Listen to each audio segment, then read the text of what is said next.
সাম্প্রতিক সময়ে আগুনে প্রাণহানির ঘটনায় উদ্বেগ প্রকাশ করেছেন দেশের উচ্চ আদালত। রাজধানীর চকবাজার, বনানী এবং গুলশানের আগুন নিয়ে এক রিটের শুনানিতে উঠে আসে অগ্নি নির্বাপনে ফায়ার সার্ভিসের দুর্বলতার বিষয়টিও। শুনানি শেষে আগুনের ঝুঁকিতে থাকা ঢাকার বহুতল ভবন চিহ্নিত করার নির্দেশ দেন উচ্চ আদালত। একই সঙ্গে চুড়িহাট্টা এবং বনানীর এফআর টাওয়ারের আগুনে নিহতদের পরিবারকে কেন ক্ষতিপূরণ দেয়া হবে না তাও জানতে চাওয়া হয়েছে।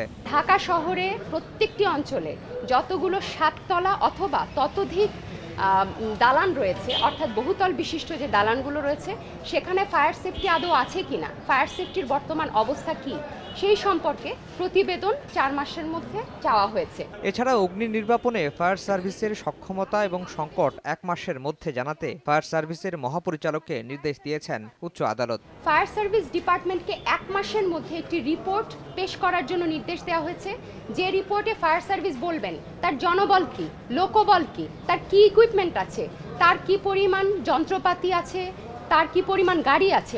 গুলশান বনানী এলাকায় ফায়ার স্টেশন স্থাপন এবং আগুন থেকে বাঁচতে জনসচেতনতা বাড়াতে পাঠ্য বইয়ে বিষয়টি অন্তর্ভুক্ত করতে রুল জারি করেছেন আদালত। আফজাল হোসেন, সময় সংবাদ, ঢাকা।